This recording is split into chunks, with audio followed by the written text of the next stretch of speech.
नमस्कार दोस्तों, सुरफा सीरीज में आपका स्वागत है।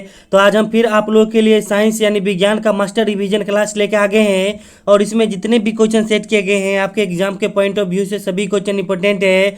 तो चलिए इस क्लास की शुरुआत करने से पहले बता दें, जो लोग अभी हमारे चैनल पर नए हैं आप हमारे चैनल को सब्सक्राइब कर लीजिए और घंटी के बटन को दबा दीजिए। तो चलिए इस क्लास की शुरुआत करते हैं।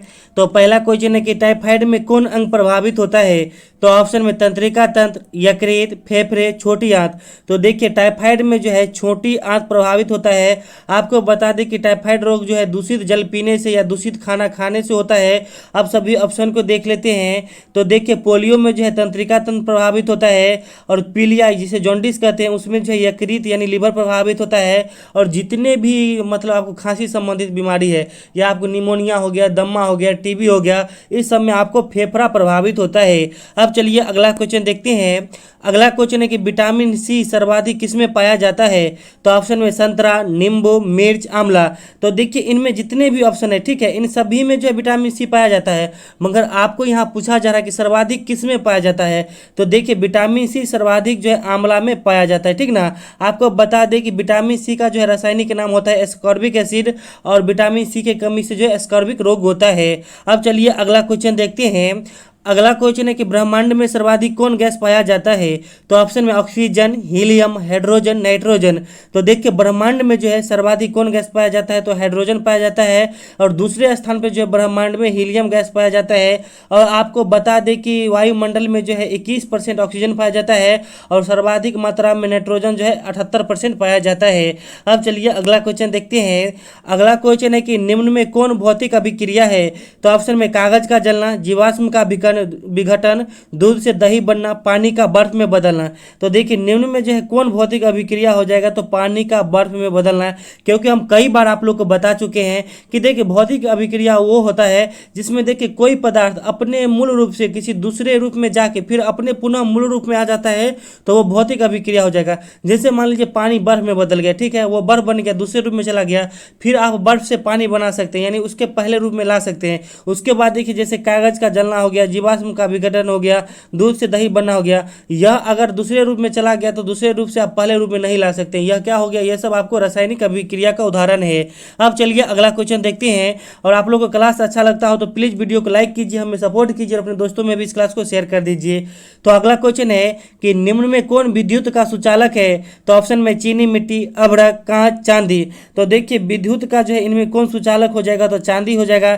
और आपको बताए भी थे कि इसमें जितने भी ऑप्शन है जैसे चीनी मिट्टी हो गया, अभ्रक हो गया, कांच हो गया, यह सभी आपको विद्युत के कुचालक है। और देखिए चांदी जो है ताप और विद्युत के सबसे अच्छा जो है सुचालक होता है, ठीक ना। अब चलिए अगला क्वेश्चन देखते हैं। अगला क्वेश्चन है कि विद्युत आवेश का मात्रक क्या है। तो ऑप्शन में कूलाम्ब, एम्पियर, न्यूटन, इनमें से कोई नहीं। तो देखिए विद्युत आवेश का मात्रक क्या होता है। तो कूलाम्ब होता है। अब सभी ऑप्शन को देख लेते हैं। तो देखिए विद्युत धारा को जो है एसआई मात्रक एम्पियर होता है, और बल का एसआई मात्रक जो है न्यूटन होता है। अब चलिए अगला क्वेश्चन देखते हैं। अगला क्वेश्चन है कि सबसे बड़ा स्तनपायी जीव कौन है। तो ऑप्शन में मानव, चमगादड़, कुत्ता, ब्लू व्हेल। तो देखिए इनमें जितने भी ऑप्शन है सभी जो स्तनपायी जीव है, यानी इनमें सभी जीव अपने बच्चों को जो दूध पिलाती है, मगर देखिए इनमें सबसे बड़ा पूछा जा रहा है आपको। तो देखिए ब्लू व्हेल जो है पृथ्वी पर सबसे बड़ा स्तनपायी है, ठीक ना। उसके बाद आपको बता दें कि स्तनपायी के हृदय में जो है 4 कोष्ठक पाया जाता है। अब चलिए अगला क्वेश्चन देखते हैं। अगला क्वेश्चन है कि किस रंग की तरंगदैर्घ्य कम होती है। तो ऑप्शन में लाल रंग, बैगनी रंग, पीला रंग, हरा रंग।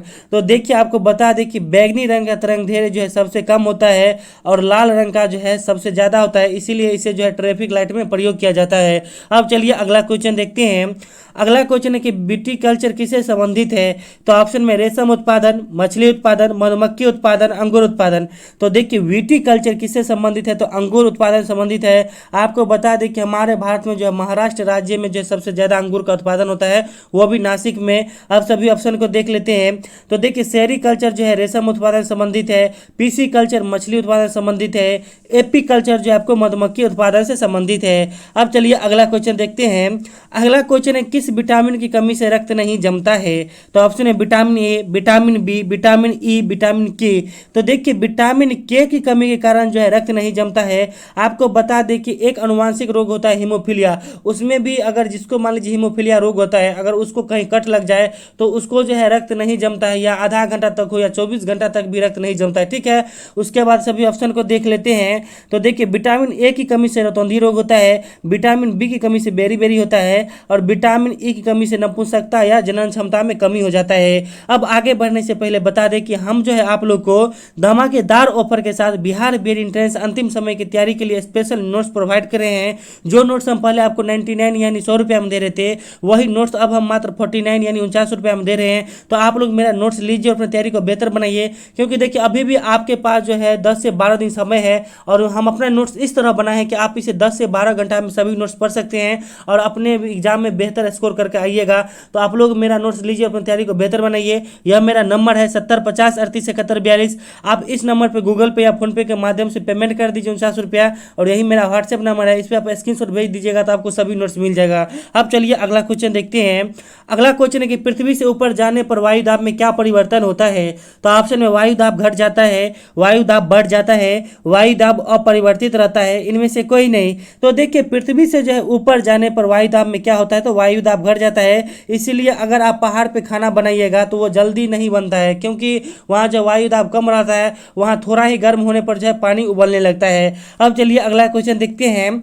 अगला क्वेश्चन है कि समुद्र के गहराई को किससे मापा जाता है।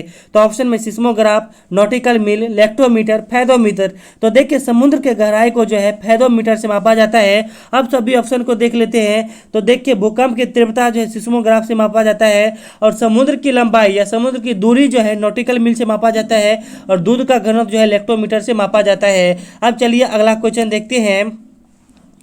अगला क्वेश्चन है कि मुर्रा किसकी प्रजाति है। तो ऑप्शन है भेड़, गाय, भैंस, इनमें से कोई नहीं।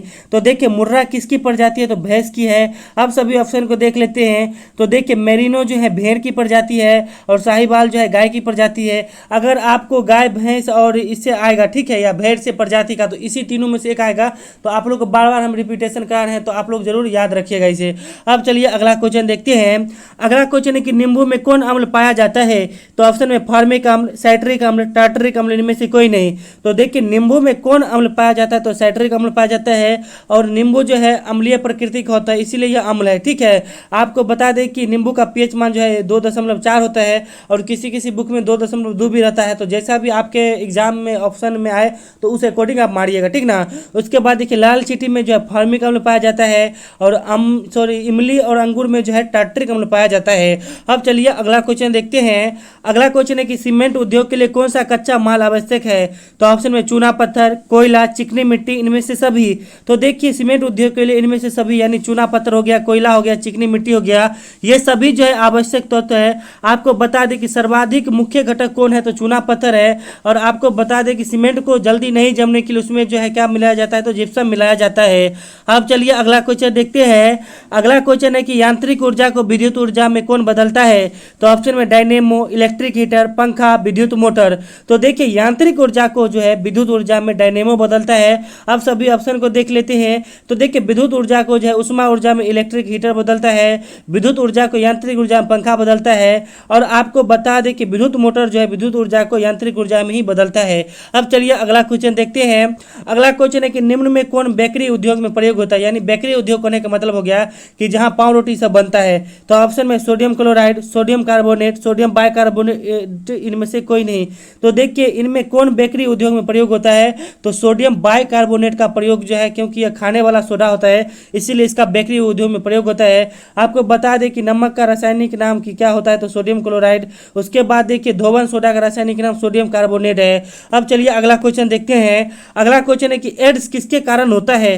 तो ऑप्शन है जीवाणु, विषाणु, फंगस, इनमें से कोई नहीं। तो देखिए एड्स जो है किसके कारण होता है, तो विषाणु के कारण होता है। विषाणु के कारण आपको पोलियो भी हो जाएगा। उसके बाद देखिए एड्स हो गया, चेचक हो गया, इन्फ्लुएंजा वायरस हो गया, यह सभी आपको विषाणु के कारण होता है। उसके बाद देखिए जीवाणु के कारण तपेदिक हो गया, निमोनिया हो गया, कोलेरा हो गया, यह सब जीवाणु के कारण होता है। और खाज खुजली आपको फंगस के कारण होता है। अब चलिए अगला क्वेश्चन देखते हैं।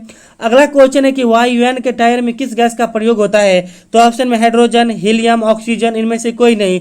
तो देखिए वायुयान के टायर में किस गैस का प्रयोग होता है, तो हीलियम का प्रयोग होता है। आपको बता दें कि सर्वाधिक हल्की गैस इसमें से हाइड्रोजन है, मगर हीलियम का इसलिए प्रयोग होता है कि हीलियम थोड़ा ठंडा गैस है। आपको बता दें कि जो समुद्र का गोताखोर होता है, जो अंदर तक पानी में जाता है, वो अपने सिलेंडर में जो ऑक्सीजन के साथ हीलियम गैस मिला के लेके जाता है।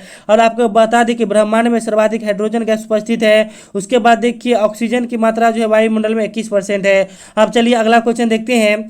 अगला क्वेश्चन है कि ग्रीन हाउस प्रभाव के लिए उत्तरदायी मुख्य गैस कौन है। तो इस क्वेश्चन का आंसर आप लोग कमेंट बॉक्स में दीजिएगा, हम थोड़ा हिंट कर देते हैं। तो देखिए ग्रीन हाउस प्रभाव के लिए मुख्य गैस कौन है, तो कार्बन डाइऑक्साइड ले लीजिए, दूसरा ऑक्सीजन ले लीजिए। इसी में से एक सही उत्तर है, तो आप लोग सही उत्तर दीजिएगा और बीच में से कितना मार्क आया हो आप वो भी बताइएगा।